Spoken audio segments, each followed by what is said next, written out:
सोचिए एक ट्रेन के बारे में जो अपनी रफ्तार से आगे बढ़ रही है, पहियों के पटरियों पर रोल होने की आवाज़ भी आ रही है, लेकिन इस ट्रेन को खींचने वाला कोई इंजन है ही नहीं। इसको खींच रहे हैं बैल। अब ये कोई मजाक नहीं है। 1862 में बड़ौदा के महाराज खंडेराव गायकवाड़ ने अपनी रियासत में जब पहली बार ट्रेन चलवाई तो उसे इंजन के बजाय बैलगाड़ी वाले बैल ही खींच रहे थे। इंडिया में जब पहली बार इंजन आया तो इंग्लैंड से चला और रास्ता भटक कर ऑस्ट्रेलिया पहुंचा। जैसे तैसे इंडिया पहुंच गया इंजन तो लोग उसे लोखंडी राक्षस कहने लगे, लोहे का राक्षस। कहानियां चली कि ये इंसान बलि मांगता है, इसमें बैठने से उम्र घटती है। अब ये सारी कहानियां हैं भारतीय रेल की।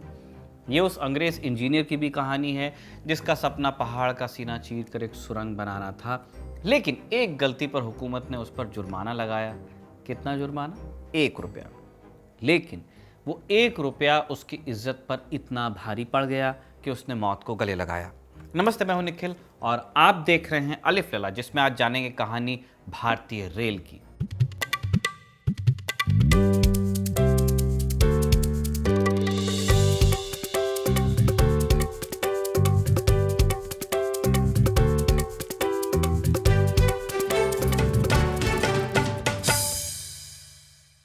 रेल की बात होती है तो हमें छुक छुक करती ट्रेन, खिड़की के बाहर भागते पेड़ और चाय चाय की आवाज़ याद आ जाती है। बहुत सारे लोगों ने छुक छुक करती ट्रेन नहीं देखी है, वीडियोस में देखी होगी। लेकिन जब ये सब नहीं था तब क्या था? तब थी एक सोच और एक ज़रूरत और एक बहुत बड़ा लालच। 1840s का जो दशक था, इंग्लैंड में मैनचेस्टर की कपड़ा मिले तब धुआं उगलती थी। वहाँ पे इंडस्ट्रियल रेवोल्यूशन आई थी और टेक्सटाइल इंडस्ट्री बूम कर रही थी। अब इन इंडस्ट्रीज़ के लिए चाहिए था कपास यानी कॉटन, और कपास का बड़ा हिस्सा आता था अमेरिका से। अब अंग्रेज़ों को ये सेटअप खास पसंद नहीं आता था क्योंकि वो किसी एक देश पर निर्भर नहीं रहना चाहते थे, बड़ा रिस्क मानते थे उसे। सही थी सोच। तब उनकी नज़र पड़ी हिंदुस्तान पर। अब यहाँ कपास तो खूब उग सकता था, उगता भी था, लेकिन कोस्टल रीजन्स में नहीं उगता कपास। सुदूर गांवों से बंदरगाहों तक कपास पहुंचाने की ज़रूरत पड़ती थी। कैसे पहुंचाया जाता था? बैलगाड़ियों से। अब बैलगाड़ी अपनी रफ्तार से चलती थी, महीनों लेती थी। रास्ते में बारिश आ गई, सूखा पड़ गया तो बैलगाड़ियाँ और लेट हो गई। कई बार माल बंदरगाह पहुंचता ही नहीं था। कभी कभी ऐसा भी हुआ कि जहाज़ खाली इंतज़ार ही करते रहे। अंग्रेज़ों को लगने लगा कि अगर कोई तेज़ रफ्तार चीज़ हो जो सीधे गांव से कपास उठाए और बंदरगाह पर पटक दे, तब खेल बदल सकता है और मुनाफा कई गुना बढ़ जाएगा, सप्लाई लाइन मजबूत हो जाएगी। मुनाफे के अलावा ट्रेन लाने की दूसरी बड़ी वजह थी मिलिट्री कंट्रोल, ताकि लंबी दूरी पर सैनिकों को आराम से भेजा जा सके। तो इसी चक्कर में भारत में ट्रेन की शुरुआत हुई 2 जगह, बॉम्बे और कैलकाटा। तब शहरों के यही नाम थे। हालांकि इनसे पहले हिंदुस्तान के अलग अलग कोने में छोटे छोटे एक्सपेरिमेंट्स हो चुके थे। 1830 के दशक का मद्रास लीजिए। यहाँ रेड हिल्स नाम की एक जगह थी जहाँ की मिट्टी और पत्थर लाल थे, इसलिए रेड हिल्स भी कहा करते थे। सड़कें बनाने के लिए यहीं से पत्थर लाए जाते थे।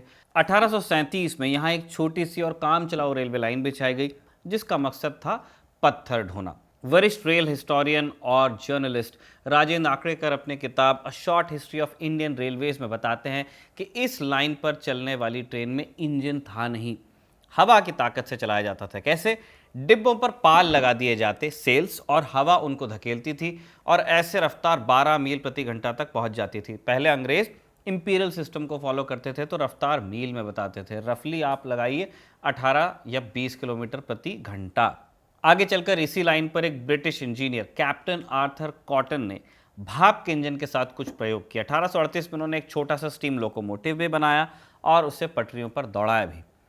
4 डिब्बों और 21 लोगों के साथ ये ट्रेन 2.5 मील प्रति घंटे की रफ्तार से चली और ये हिंदुस्तान की ज़मीन पर भाप से चलने वाली पहली ट्रेन थी। लेकिन एक छोटा एक्सपेरिमेंट भर था, जल्द ही ये लाइन बंद हो गई। ऐसे ही एक और किस्सा रुड़की का है। साल था 1851। यहाँ तब गंगा नहर का काम चल रहा था और मिट्टी ढोने के लिए एक छोटा सा स्टीम इंजन यहाँ लाया गया जिसका नाम रखा गया थॉमसन, उस वक्त के एलजी के नाम पर, लेफ्टिनेंट गवर्नर। 22 दिसंबर 1851 को ये इंजन पटरियों पर उतरा, लेकिन इसकी किस्मत खास अच्छी नहीं रही। कुछ ही महीनों में इसके बॉयलर में आग लगी और ये कबाड़ हो गया। अब ये सारे छोटे छोटे तजुर्बे थे। असली काम शुरू हुआ जब लॉर्ड डलहौजी गवर्नर जनरल बने। डलहौजी को रेलवे का बड़ा जुनून था।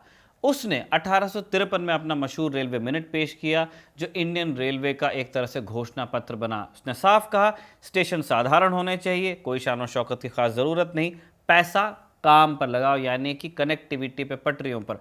आज भी ये बात बहुत ज़रूरी है। इसके बाद रेस शुरू हुई। दो बड़े खिलाड़ी मैदान में आए। बॉम्बे में ग्रेट इंडियन पेनिनसुलर रेलवे यानी जीआईपीआर। आज जीआईपीआर का जो ज़्यादातर हिस्सा है वो सेंट्रल रेलवे के नाम से जाना जाता है। पहले झांसी तक जीआईपीआर आता था, अब झांसी में एनसीआर है। फिर भी जीआईपीआर के पुराने इलाके आपको सेंट्रल रेलवे में मिल जाएंगे।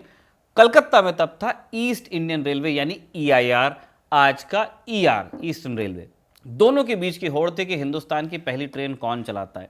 17 अगस्त 1849 को जीआईपीआर ने ईस्ट इंडिया कंपनी के साथ एक डील साइन की, बॉम्बे से ठाणे तक 21 मील की एक एक्सपेरिमेंटल लाइन बिछाने की। उधर कलकत्ता में एक सिमिलर डील हुई।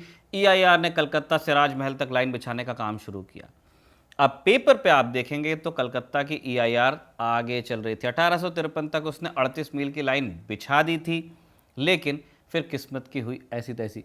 कैसे? ईआईआर ने इंग्लैंड से अपने डिब्बे मंगवाए थे।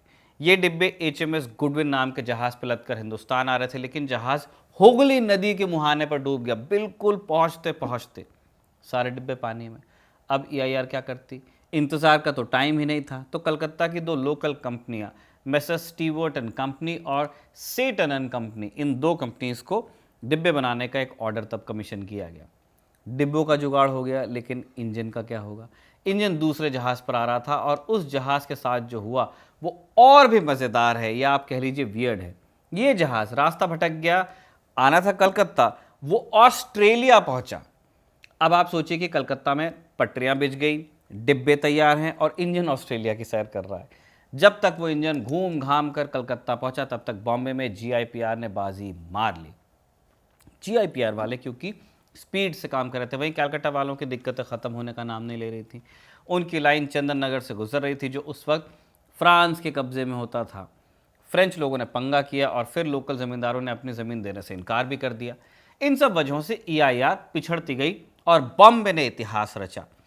इसी गहमा गहमी के बीच 1852 में बॉम्बे के बंदरगाह पर एक जहाज़ आकर रुका, जिस पर लदा था हिंदुस्तान की पहली ऑफिशियल रेलवे लाइन का पहला लोकोमोटिव, जिसका नाम रखा गया लॉर्ड फॉकलैंड।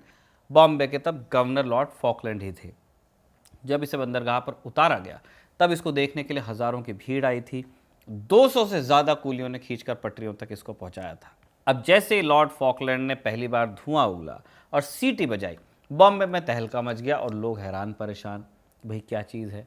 कोई कहता कि ये आग बोट है, आग गाड़ी कोई कहता था, यानी भाप वाला जहाज़ जिसमें आग लगती है। तो कोई कहता कि अग्नि रथ है, उसमें आग दिखती थी। तो अंग्रेज़ी अखबारों में बहस छिड़ी कि इसे लोकल भाषा में क्या कहा जाएगा। आम लोगों के बीच अफवाह फैलने लगी। लोगों ने नाम दे दिया लोखंडी राक्षस, यानी लोहे का राक्षस मराठी में। कहा गया कि कोई भी ऊंची जाति का आदमी इस डिब्बे में घुसकर खुद को अपवित्र नहीं करेगा। एक अफवाह ये भी थी कि इस इंजन को चलाने के लिए हर मील पर बच्चों या जवान जोड़ों की बलि देनी पड़ती है, जिन्हें पटरियों के नीचे दबाया जाता है। एक और मज़ेदार अफवाह थी कि अगर ट्रेन से सफ़र करोगे तो तुम्हारी उम्र घट जाएगी, क्योंकि तुम अपनी मंजिल पर जल्दी पहुंच जाओगे, तुम्हारी ज़िंदगी भी तेज़ी से आगे बढ़ जाएगी, साल कम हो जाएंगे। इन सारी अफवाहों के बीच डर और हैरानी थी, और इसी डर और हैरानी के बीच एक ऐतिहासिक दिन आया, 16 अप्रैल 1853। ये दिन एक पब्लिक हॉलीडे था। बॉम्बे के बोरी बंदर स्टेशन पर गवर्नर की पत्नी लेडी फॉकलैंड 400 मेहमानों के साथ मौजूद थीं, और दोपहर 3:30 बजे 21 तोपों की सलामी के साथ 14 डिब्बों वाली ट्रेन ने ठाणे के लिए सीटी बजाई। हिंदुस्तान की पहली पैसेंजर ट्रेन इसी तरह अपनी मंजिल पर रवाना हुई, और यह शुरुआत इतनी ज़बरदस्त रही कि सारे डर और अफवाह धुआं हो गए।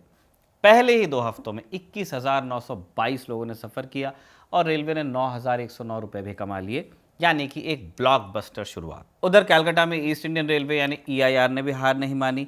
एक साल बाद यानी 15 अगस्त 1854 को उन्होंने हावड़ा से हुगली के बीच अपनी पहली ट्रेन चला दी, और फिर धीरे धीरे पूरे देश में पटरियों का जाल बिछने लगा। अब जब पटरियां बिछ रही थी तो सवाल उठा कि इन पर दौड़ने वाले डिब्बे कैसे होंगे, खासकर साउथ इंडिया में, जहां पर गर्मी अंग्रेज़ों के हिसाब से जानलेवा होती है।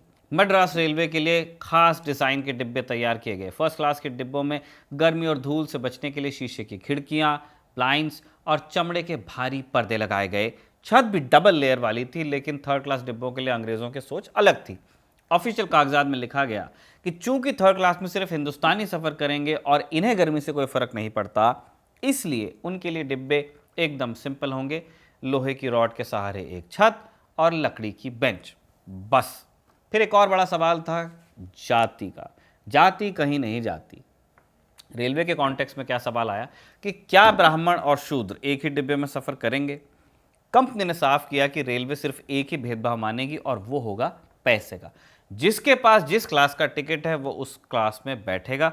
हालांकि औरतों की प्राइवेसी के लिए कुछ डिब्बों में अलग से छोटे केबिन्स बनाए गए थे। इस तरह तमाम दिक्कतों और टेक्निकल पेचीदगियों के बीच रेलवे का काम चलता रहा, लेकिन धीरे धीरे इसी तेजी मिली 1857 के बाद। 1857 में जब बगावत भड़क गई, रेलवे बने सिर्फ 4 साल हुए थे। बड़ी घटनाएं हुई बिहार, उत्तर प्रदेश और दिल्ली के आसपास। ये वही इलाके थे जहां EIR लाइनें बिछा रहा था। बागियों ने रेलवे को अंग्रेजी हुकूमत का सबसे बड़ा निशाना माना। पटरियां उखाड़ी गई, स्टेशन जलाए गए और रेलवे के अफसरों को भी निशाना बनाया गया। इस बगावत ने अंग्रेजों को हिलाकर रख दिया। किसी तरह अंग्रेज इस प्रथम स्वतंत्रता संग्राम को कुचल पाए। तब उन्हें समझ में आ गया कि रेलवे सिर्फ कपास ढोने के लिए नहीं बल्कि राज बचाने के लिए भी जरूरी है। इसके बाद रेलवे लाइंस बिछाने का काम और तेजी से और ज़्यादा स्ट्रेटेजिक तरीके से होने लगा। स्टेशंस को किलों की तरह बनाया जाने लगा। लखनऊ का चारबाग स्टेशन इसका बड़ा उदाहरण है। ऐसे बनाया गया कि ज़रूरत पड़ने पर यह किला, हथियार घर और बैरक भी बन सके। यहीं से एक और दिलचस्प चीज़ की शुरुआत हुई, प्लेटफॉर्म टिकट। 1857 के बाद लखनऊ स्टेशन पर इतने कड़े नियम बना दिए गए कि कोई भी आम हिंदुस्तानी अपने रिश्तेदारों या दोस्तों को छोड़ने या लेने प्लेटफॉर्म पर नहीं आ सकता था। इससे लोगों में बहुत गुस्सा था। तब के एक उर्दू अखबार अंजुमन ने सुझाव दिया कि 1 पैसे का अगर टिकट लगा दिया जाए और उसके बाद लोगों को प्लेटफॉर्म पर आने दिया जाए, इससे फालतू की भीड़ नहीं पहुंचेगी और लोगों की सहूलियत भी बरकरार रहेगी। ये कहा जाता है कि प्लेटफॉर्म टिकट का सबसे शुरुआती आइडिया रहा होगा। वैसे इंडियन रेलवे के इतिहास में सबसे बड़ी बहस अगर कोई थी तो वो गेज को लेकर थी, जिसे कहा गया गेज वॉर। गेज का मतलब होता है पटरियों के बीच की दूरी। कहते हैं कि आज दुनिया भर में ज़्यादातर रेलवे 4 फीट 8.5 इंच का इसलिए गेज रखता है, जो स्टैंडर्ड गेज कहलाता है, क्योंकि शुरुआती रेलवे लाइनें घोड़ा गाड़ी बनाने वाले औजारों से ही बनी और घोड़ा गाड़ी के पहियों के बीच उतनी दूरी होती थी जितनी रोमन साम्राज्य की बग्घियों में लगे 2 घोड़ों के रियर्स, जो पिछवाड़ा होता है, उसको फिट करने के लिए चाहिए होती थी। 2 घोड़े बराबर खड़े हो सकें। कुछ एक्सपर्ट्स वैसे ये भी मानते हैं कि जो रोमन साम्राज्य वाली कहानी बताई जाती है, ये लेजिटिमेसी के लिए बताई जाती है। असली कारण जो थे वो कॉन्ट्रैक्टर्स और उद्योगपतियों की लड़ाई था और मार्केट का प्रेशर था। इस पर हम कभी अलग से आपसे बात करेंगे। अभी भारतीय रेल की कहानी पर लौटते हैं। जब भारत के लिए गेज चुनने की बारी आई तो गवर्नर जनरल थे लॉर्ड डलहौजी। डलहौजी ने 5 फीट 6 इंच का गेज चुना, जिसे कहा गया इंडियन गेज या इंडियन ब्रॉड गेज। डलहौजी का मानना था कि चौड़ी पटरी पर ट्रेन ज़्यादा स्टेबल होगी, ज़्यादा माल ढो पाएगी, लेकिन सब डलहौजी से सहमत नहीं थे। 1862 में बड़ौदा के महाराज खांडेराव गायकवाड़ ने अपनी खुद की 8 मील लंबी रेलवे लाइन बिछाई, जो सिर्फ 2 फीट 6 इंच गेज की थी। ये हिंदुस्तान की पहली नैरो गेज लाइन थी, जिसके बाद इंडिया के कई इलाकों में नैरो गेज लाइंस भी बिछाई गई, खासकर पहाड़ी इलाकों में या वैसी जगहों पर जहां ब्रिटिश सरकार को ज़्यादा ट्रैफिक की उम्मीद नहीं होती थी। एक चीज़ आपको जाननी चाहिए कि बहुत सारे प्रिंसली स्टेट्स के साथ मिलकर अंग्रेज़ों ने रेलवे लाइन बिछाई थी। आप किसी अंग्रेज़ से पूछेंगे तो वो आज भी इंडियन रेलवे को बनाने का क्रेडिट लेते हैं। कहते हैं कि ज़्यादातर लाइन्स हमने बनवाई, जो कि तथ्यात्मक रूप से गलत है। बहुत सारी लाइनें जो प्रिंसली स्टेट्स थे उनसे लोन लेकर बनाई गई या उनके साथ मिलकर बनाई गई। गायकवाड़ का हमने उदाहरण दिया बड़ौदा से, उन्होंने इसमें दिलचस्पी दिखाई, अपने इलाके में रेलवे लाइन बनाई। उसी तरह से होलकर्स ने इंदौर के आसपास रेलवे लाइन बनाई। ग्वालियर में सिंधिया परिवार, जो सिंधिया राजघराना था, उनके दखल से रेलवे लाइन बनी। ईस्ट में आप जाएंगे तो दरभंगा राज ने अपने इलाके में रेलवे लाइन पड़वाई। तो अंग्रेज़ों का रोल ज़रूर था, लेकिन जो उस ज़माने के प्रिंसली स्टेट्स थे, प्रिंसली रूलर्स थे, उनका भी बहुत बड़ा योगदान था, खासकर फाइनेंसिंग में और उस पॉलिटिकल विल में जो इतना बड़ा प्रोजेक्ट लेने के लिए ज़रूरी होती है। अब जब इतनी वैरायटी से काम होगा, इतने अलग अलग तरीक़ों से और इतने अलग अलग अप्रोचेस के साथ में रेलवे लाइंस चलेंगी, तो सबकी अपनी अपनी मुश्किलें और सबके अपने अपने अलग किस्से आएंगे। ऐसा ही एक किस्सा जो बड़ा पॉपुलर है, शिमला को कालका से जोड़ने वाली नैरो गेज लाइन का। ये बात है सन 1900 के आसपास की। इस लाइन पर एक सुरंग बननी थी जो आज बड़ोग टनल के नाम से जानी जाती है। इसका काम देख रहे थे एक अंग्रेज इंजीनियर कर्नल बरोग।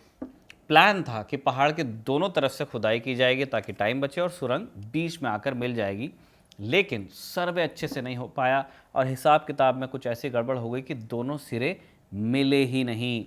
राजेंद्र आकड़कर अपनी किताब a short history of Indian railways में लिखते हैं कि इस गलती के लिए ब्रिटिश सरकार ने कर्नल बरोग पर 1 रुपए का जुर्माना लगाया था। आज आप इसे मजाक समझ सकते हैं, लेकिन उस इंजीनियर के लिए बेइज्जती बर्दाश्त के बाहर थी। इतने शर्मिंदा हुए कि एक सुबह अपने कुत्ते के साथ टहलने निकले और कहा जाता है कि सुरंग के भीतर ही उन्होंने खुद को गोली मार ली। सुरंग का काम रुक गया। फिर एक नए इंजीनियर को जिम्मेदारी दी गई, लेकिन वो भी सही अलाइनमेंट नहीं दे पा रहा था। तब सामने आए एक लोकल संत बाबा भलखू। कहते हैं कि वो अपनी छड़ी से ज़मीन ठोक कर बताते थे कि खुदाई कहाँ करनी है और उन्हीं की मदद से सुरंगें पूरी भी हुई। सरकार ने इनको फिर मेडल दिया, पगड़ी दी, सम्मानित किया। कहानी चलती है कि आज भी इस सुरंग के आसपास कर्नल बरोग की रूह भटकती है। ये वहाँ का एक लोकल मिथ है। इसी तरह आप अगर भोर घाट्स जो रास्ता है पूना से लेकर के बम्बई के बीच का, जब इसे बनाया जा रहा था, पूना बम्बई ये दोनों पुराने नामहीन शहरों के जब बन रहा था, हम तब की बात कर रहे हैं, तो भोर घाट में रास्ता मिल नहीं रहा था अंग्रेज़ इंजीनियर्स को। कहा जाता है कि तब वहाँ के जो चरवाहे थे, गडरिये थे, उन्होंने रास्ता दिखाया था। खैर, वापस गेज वॉर पर आएंगे तो गेज को लेकर 1870 के दशक में एक नई सोच पैदा हुई। गवर्नर जनरल लॉर्ड मेयो आए। इन्हें लगा कि छोटे कस्बों के लिए ब्रॉड गेज महंगी पड़ेगी, तो वहाँ 3 फीट 3 इंच की यानी कि 1 मीटर की मीटर गेज को बढ़ावा देना चाहिए।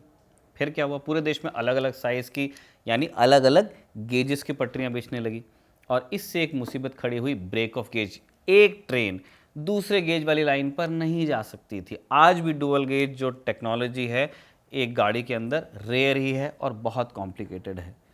ब्रिटिश पार्लियामेंट में इस पर ज़ोरदार बहस हुई। मिलिट्री वालों ने कहा कि भाई ये तो तबाही है, जंग के समय तो हम अपनी फ़ौज मूव ही नहीं कर पाएंगे जब ब्रेक ऑफ गेज होगा। अगर पेशावर में गेज बदल जाएगा तो हिंदुस्तान का मेत्स बन जाएगा। मेत्स क्या है? मेत्स दरअसल फ्रांस का एक शहर है। 1871 में युद्ध के बाद जर्मनी, जो प्रशिया तब होता था, इसने इस इलाके पर कब्जा कर लिया, लेकिन यहाँ गेज बदलने की वजह से जर्मन सेना को बहुत दिक्कत हुई थी। वो सप्लाई इतनी तेज़ी से ला नहीं पाए, उनकी ट्रेन एक जगह आकर के खड़ी हो जाती थी। यही उदाहरण अंग्रेज़ अफसर दे रहे थे कि ये हमारे साथ भी हो सकता है कि हम फौज को ट्रेन पे लाद के पहुंच रहे हैं, पता चल रहा है आगे पटरी का साइज़ ही चेंज हो जा रहा है। अब गेज की इस बहस में 2 खेमे थे। कुछ ऑफिसर्स का मानना था कि जहां ट्रैफिक कम है वहां लाइन पड़े ही ना, इससे अच्छा ये है कि एक छोटी लाइन पड़ जाए, छोटे गेज की लाइन पड़ जाए, पैसा कम लगेगा। जो ब्रॉड गेज के समर्थक थे या जो एक सिंगल गेज के समर्थक थे, वो कहते थे कि ब्रेक ऑफ गेज आगे चल के प्रॉब्लम बनेगा। अच्छा, एक और चीज़ है, इस बात पे खूब चर्चा होती है कि अगर अंग्रेज़ों ने ब्रिटेन में स्टैंडर्ड गेज को बढ़ावा दिया तो उन्होंने हिंदुस्तान में ब्रॉड गेज को क्यों बढ़ावा दिया। इसके पीछे बहुत इंटरेस्टिंग थेरीज चलती हैं, बहुत सारा कंजेक्चर है। एक कारण जो अभी हमें याद आता है हम आपको बता देते हैं। एक कारण ये बताया जाता है कि जो कंपनी थी और उसके बाद में अंग्रेज़ सरकार थी जो हिंदुस्तान में काम करती थी, उनका मानना ये था कि अगर पैसा बनाना है लाइंस डालने में और रेलवे के एक्सपांशन में, तो आप पुराने कॉन्ट्रैक्टर्स के साथ अगर व्यवहार करेंगे तो कोई बहुत नई बात नहीं होगी। तो ये कमीशंस और कट का चक्कर भी एक बात थी कि गेज बदला गया, लोकोमोटिव्स दोबारा डिज़ाइन हुए, डब्बे दोबारा डिज़ाइन हुए, नई कॉन्ट्रैक्टिंग हुई और इसमें फिर लिया गया कमीशन। जैसा मैंने पहले कहा, अनेक थेरीज में से ये भी एक थेरी है। गेज वॉर्स को लेके हम कभी और एक विस्तृत वीडियो बनाएंगे जिसमें हम और थेरीज की भी आपसे चर्चा करेंगे। तो ये जो बहस थी कि कौन सा गेज होना चाहिए या कितने गेजेस होने चाहिए, सालों तक चले और अंत में हुआ ये कि ब्रॉड गेज, मीटर गेज और नैरो गेज 3 तरह की ट्रेनें हिंदुस्तान में चलती रही। कहना चाहिए 4, नैरो गेज भी 2 तरह के थे। अब लॉजिक सिंपल था कि हैवी ट्रैफिक और सपाट ज्योग्राफी अगर है आपके पास तो ब्रॉड गेज ही डालो। रास्ता अगर पहाड़ी है, ट्रैफिक कम होने की उम्मीद है तो नैरो गेज डालो। इनके बीच की अगर स्थिति है तो मीटर गेज डालो। मीटर गेज उम्मीद से कहीं ज़्यादा सफल रही और आज़ादी तक मीटर गेज का नेटवर्क इतना बड़ा था जिसकी आप आज कल्पना नहीं कर सकते हैं। पूरे नेटवर्क का ऑलमोस्ट 40% से ज़्यादा हिस्सा मीटर गेज का था। दिल्ली से जयपुर तक की कनेक्टिविटी मीटर गेज थी। अजमेर से काचीगुड़ा हैदराबाद वो लाइन मीटर गेज थी और 2-2 इंजन लगाकर इन पर सुपर फास्ट ट्रेनें भी चला करती थी, मीनाक्षी एक्सप्रेस वगैरह। मद्रास के आसपास भी अच्छा खासा मीटर गेज नेटवर्क था, जिसमें से कुछ तो इलेक्ट्रीफाइड भी था। ये सारा जो मीटर गेज का नेटवर्क हम आपसे डिस्कस कर रहे हैं, उसका एक बहुत बड़ा हिस्सा, जैसा हमने आपको पहले बताया, जो प्रिंसली रूलर्स थे उनकी फाइनेंसिंग से और उनकी पॉलिटिकल विल से डाला था। इसका पूरा पूरा क्रेडिट अंग्रेज नहीं ले सकते। खैर, अलग अलग गेज हुए, एक ब्रॉड गेज बना, 2 नैरो गेज हो गए, और जैसा हमने अभी आपको बताया, एक बहुत बड़ा हिस्सा नेटवर्क का मीटर गेज रहा। फिर 1991 में भारत सरकार यूनी गेज प्रोजेक्ट लेके आई, जिसके बाद धीरे धीरे गेज कन्वर्जन शुरू हुआ। सारी लाइंस को ब्रॉड गेज में बनाने का फैसला लिया गया, कुछ हेरिटेज लाइंस को छोड़ के। और आज यानी अक्टूबर 2025 में जब अलिफ लैला का ये एपिसोड रिकॉर्ड हो रहा है, तब हिंदुस्तान का इंडियन रेलवेज का लगभग 99% नेटवर्क ब्रॉड गेज है। मेट्रो आने के साथ भारत में फिर से गेज वॉर शुरू हुआ। अगर आप इस नए गेज वॉर के बारे में जानना चाहते हैं तो दिल्ली मेट्रो पर जो हमारा एक डिटेल एक्सप्लेनर है, उसका लिंक हम आपको दे रहे हैं, वो आप देखेंगे तो आपको और मज़ा आएगा। वैसे अगर आप वो वीडियो देखते हैं तो आपको दिल्ली मेट्रो का गेज वॉर मालूम चलेगा। एक गेज वॉर आने वाले समय में हिंदुस्तान में शुरू हो सकता है, जिसकी तरफ हम आपको एक इशारा कर देते हैं। मुंबई से लेकर अहमदाबाद के बीच में जो हाई स्पीड रेलवे डाला जा रहा है जापान की मदद से, वो स्टैंडर्ड गेज है, यानी कि वो पटरियाँ जिस पर इंडियन रेलवेज की ट्रेन नहीं चल पाएंगी। जो ट्रेन्स HSR के लिए आएंगी वो इंडियन रेलवेज के नेटवर्क पे कभी नहीं आएंगी, यानी इंटरऑपरेबिलिटी यहीं होने वाली है। आने वाले समय में ये बहस दिलचस्प होगी कि अगर हम हाई स्पीड रेलवे को स्केल करते हैं और जगहों से जोड़ते हैं, तो क्या वो स्टैंडर्ड गेज ही रहता है या ब्रॉड गेज पर विचार किया जाएगा। खैर, ये बात की बहस है। गेज को लेकर हुई बहस के बाद आपको बताते हैं एक और लड़ाई के बारे में, वो थी टाइम वॉर। सोचिए, इतने बड़े देश में हर शहर का अपना टाइम था, वहाँ ट्रेन टाइम पर कैसे चलती होगी या किस शहर के टाइम पर चलती होगी। आज की तरह तब इंडियन स्टैंडर्ड टाइम नहीं था। जब कलकत्ता में दोपहर के 12 बजते थे तो बॉम्बे में 11:20 हो रहे होते थे। अब रेलवे कंपनीज के लिए ये बहुत बड़ा सिरदर्द था कि किस शहर के टाइम के हिसाब से ट्रेन चलेगी। तो इसका हल निकाला गया मद्रास टाइम। मद्रास टाइम को रेलवे टाइम बनाया गया और इसकी 2 वजह दी गई। एक तो मद्रास का जो देशांतर था, लॉन्गिट्यूड, बॉम्बे और कलकत्ता के लगभग बीच में पड़ता था, और दूसरा मद्रास की ऑब्जर्वेटरी से टेलीग्राफ के जरिए सारे स्टेशंस की घड़ियों को एक साथ सेट भी किया जा सकता था। टेक्नोलॉजी थी। लेकिन फिर भी बॉम्बे और कलकत्ता जैसे बड़े शहर, ये भी अपनी अपनी प्रेसिडेंसीज के हेडक्वार्टर थे, अपने अकड़ में थे, सालों तक अपना लोकल टाइम ये यूज़ करते रहे। और अक्सर ये होता था कि आपकी घड़ी में टाइम कुछ और है, स्टेशन की घड़ी पर ट्रेन किसी और ही टाइम पर आती जाती है। क्यों? क्योंकि वो मद्रास टाइम फॉलो कर रही है और आप चल रहे हैं बॉम्बे टाइम या कलकत्ता टाइम के हिसाब से। अब जब लोग ट्रेनों में घंटों और दिनों का सफ़र करने लगे तो एक और बड़ी ज़रूरत सामने आई, टॉयलेट की।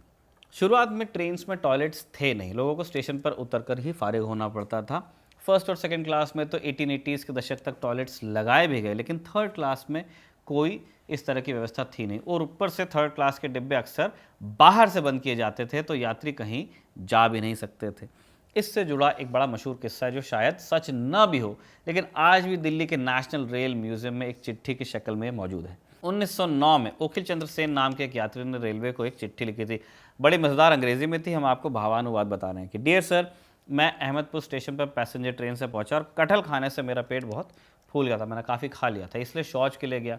अब जैसे ही मैं फारिग होने को हुआ, गार्ड ने ट्रेन चलाने के लिए सीटी बजा दी, तो मैं एक हाथ में लोटा और दूसरे में धोती पकड़कर भागा, तब गिर गया, मेरी ट्रेन भी छूट गई। ये बहुत बुरा है। अगर कोई यात्री शौच करने जाए तो क्या गार्ड उसके लिए 2 मिनट इंतज़ार नहीं कर सकता? मैं आपसे गुजारिश करता हूं कि उस गार्ड पर भारी जुर्माना लगाया जाए। कहानी कहती है कि इस चिट्ठी के बाद रेलवे ने थर्ड क्लास में भी टॉयलेट्स लगाने का फैसला किया। पहले टॉयलेट से गंदगी सीधे पटरी पर गिरती थी। लगभग 100 सालों तक ये सिस्टम चला और फिर DRDO और RDSO ने मिलकर बायो टॉयलेट्स बनाए जो गंदगी को कलेक्ट करते हैं, पटरी पर अब मैला नहीं गिरता है। खैर, हम तो बीते ज़माने की बात कर रहे हैं। उस ज़माने में डिब्बों के अंदर का माहौल अलग दुनिया होती थी। यहाँ अंग्रेज़ और हिंदुस्तानी, अमीर और गरीब सब एक साथ सफ़र तो करते थे, लेकिन फर्स्ट क्लास में सफ़र करने वाले पढ़े लिखे हिंदुस्तानियों को भी अक्सर रेसिज्म का सामना करना पड़ता था। किस्सा है कि एक बार कलकत्ता हाई कोर्ट के chief justice sir Ashutosh Mukherjee first class में सफ़र कर रहे थे। हाई कोर्ट के जस्टिस हैं, सर की उपाधि से सम्मानित हैं और अंग्रेज़ों ने ही दिया था। उसी डिब्बे में एक गोरा अंग्रेज़ भी था जिसे एक नेटिव के साथ बैठना पसंद नहीं आ रहा था। जबकि हाई कोर्ट के जज, जब मुखर्जी साहब सो गए तो उस अंग्रेज़ ने उनकी चप्पलें उठाकर चलती ट्रेन से बाहर फेंक दी। जब जस्टिस मुखर्जी की आंख खुली और उन्हें अपनी चप्पलें मिली नहीं, तो उनको समझ में आ गया, 2 लोग हैं, दूसरा नहीं फेंका है। उन्होंने चुपचाप उस सोते हुए अंग्रेज़ का जैकेट उठाया और खिड़की से बाहर फेंक दिया। अब जब अंग्रेज़ सुबह उठा, अपना जैकेट खोजने लगा और उसने जस्टिस मुखर्जी से सवाल किया, तो जस्टिस मुखर्जी ने जवाब दिया बड़ी शांति से कि तुम्हारा कोट मेरी चप्पल लेने गया है। 20वीं सदी की शुरुआत हुई, रेलवे लाइनों का विस्तार हो गया, लेकिन मैनेजमेंट इनका बिखरा रहा। साल 1900 में हिंदुस्तान में 96 अलग अलग रेलवे लाइन्स थे या छोटे छोटे सिस्टम्स थे, जिन्हें 33 अलग अलग कंपनीज चलाती थी। कोई सिस्टम नहीं था, कोई कोऑर्डिनेशन नहीं था। एक रीज़न ये भी था ब्रेक ऑफ गेज का। 1905 में सरकार ने रेलवे बोर्ड बनाया ताकि प्रशासन बेहतर हो, लेकिन चंद सालों के भीतर ही रेलवे को एक बड़ा झटका लग गया, फर्स्ट वर्ल्ड वॉर। इस जंग में इंडियन रेलवे की कमर टूट गई। हिंदुस्तान की पटरियां उखाड़कर मेसोपोटामिया और पूर्वी अफ्रीका के जंग के मैदानों में भेज दी गई, जहां पे ब्रिटिश इंडियन आर्मी लड़ी थी। करीब 1800 मील लंबी पटरियां, 200 से ज़्यादा इंजन और 6000 से ज़्यादा डिब्बे देश से बाहर गए। रेलवे की वर्कशॉप्स जहां इंजन और डिब्बे बनते थे, अब वहां बम और गोलियां बनने लगी। इसी दौरान रेलवे हिंदुस्तान की आज़ादी की लड़ाई का भी बहुत बड़ा गवाह बना, मैदान बना। इस लड़ाई में सबसे आगे थे महात्मा गांधी। अगर आपने रिचर्ड एटनबरो वाली गांधी देखी है तो आपको बहुत सारी ट्रेन नजर आएगी उसमें। गांधी जी ने रेलवे की असलियत को उसकी रगों में उतर कर देखा। जानबूझकर थर्ड क्लास में चलते थे ताकि आम हिंदुस्तानी की तकलीफ़ों को समझ सकें। 1917 में उन्होंने एक लेख लिखा, इंडियन रेलवे में थर्ड क्लास का सफ़र। ये लेख अंग्रेजी हुकूमत के मुंह पर एक तमाचा था। गांधी लिखते हैं कि कैसे 22 लोगों के डिब्बे में 35 लोग भेड़ बकरियों की तरह भरे थे। कुछ लोग गंदगी से सने फर्श पर लेटे थे तो कुछ खड़े खड़े रात गुजार रहे थे। पूरे सफ़र में डिब्बे की एक बार भी सफाई नहीं हुई, टॉयलेट में पानी तक नहीं था और स्टेशनों पर जो खाना बिक रहा था वो मक्खियों से भिनभिनाता हुआ गंदे हाथों से गंदे बर्तनों में परोसा जा रहा था। गांधी आगे लिखते हैं कि मेरी गुजारिश है कि जो बड़े लोग हैं, यानी वाइसरॉय हैं, कमांडर इन चीफ हैं, राजे महाराजे, कभी कभी बिना बताए थर्ड क्लास में सफ़र करके देखें, तब जाकर हालात सुधरेंगे। गांधी ने तब लिखा और आज की रियलिटी, इसमें कितना फ़र्क आया है प्लीज़ कमेंट बॉक्स में लिख के बताइएगा। मुझे ऐसा लग रहा है कि जैसे गांधी 2025 में अगर हिंदुस्तान आ जाते हैं और कर देते हैं सफ़र जनरल के डब्बे में, वो यही चिट्ठी दोबारा आज के हमारे जो हुक्मरान हैं उनको भेज देंगे। खैर, रेलवे और गांधी से जुड़ा एक और कम मशहूर किस्सा है जो हम आपको बताते हैं। बहुत सारे किस्से आप सुन चुके हैं, ट्रेन से उनको फेंका गया अफ्रीका में आदि इत्यादि, चिट्ठी वाली चीज़ हमने आपको बता दी। कम मशहूर किस्सा बताते हैं अब। 29 जून 1946 को गांधी बॉम्बे से पुणे जा रहे थे। नेरल और करजत के बीच किसी ने साजिशन पटरी पर बड़े बड़े पत्थर रख दिए, मलबा जमा कर दिया और इरादा साफ था ट्रेन को पटरी से उतार कर गांधी को मारना। लेकिन ट्रेन के जो मोटरमैन थे ML परेरा, इन्होंने वक्त रहते ब्रेक्स लगाए। इंजन बुरी तरह डैमेज हुआ, लेकिन गांधी समेत सारे यात्री बच गए। आज़ादी के बाद के दौर में आए तो 1947 में बंटवारे के बाद इंडियन रेलवेज़ भी 2 टुकड़ों में बटा, या जो उस तरफ की कंपनीज थी वो पाकिस्तान के हिस्से गई वेस्ट और ईस्ट में। नॉर्थ वेस्टर्न रेलवे का एक हिस्सा पाकिस्तान में गया तो ईस्टर्न बंगाल रेलवे का भी एक हिस्सा पूर्वी पाकिस्तान यानी आज के बांग्लादेश में गया। आज़ाद हिंदुस्तान के सामने पहली चुनौती थी इस बिखरे हुए नेटवर्क को फिर से जोड़कर खड़ा करना। तब सरकार ने एक बहुत बड़ा कदम उठाया। 1951-52 में देश की 42 छोटी बड़ी रेलवे कंपनीज को मिलाकर 6 बड़े जोन्स बनाए गए, central, western, northern, southern, eastern और नॉर्थ ईस्टर्न रेलवे। यह आज़ाद भारत की तरफ से रेलवे को एक करने, उसे एक राष्ट्रीय पहचान देने की सबसे बड़ी कोशिश थी। वक्त के साथ कुछ और कोशिशें भी हुई। 1969 में इंडियन रेलवे ने देश को उसकी पहली राजधानी एक्सप्रेस दी, पूरी तरह एयर कंडीशन, 125 किलोमीटर 120 किलोमीटर प्रति घंटे की रफ्तार से दिल्ली और हावड़ा के बीच दौड़ने वाली पहली ट्रेन, एक क्रांति। लेकिन हावड़ा राजधानी को चलाना आसान नहीं था। राजेंद्र बी आकड़ेकर अपनी किताब में बताते हैं कि तब के रेलवे बोर्ड चेयरमैन समेत कई बड़े ऑफिसर्स ने इसका विरोध किया था।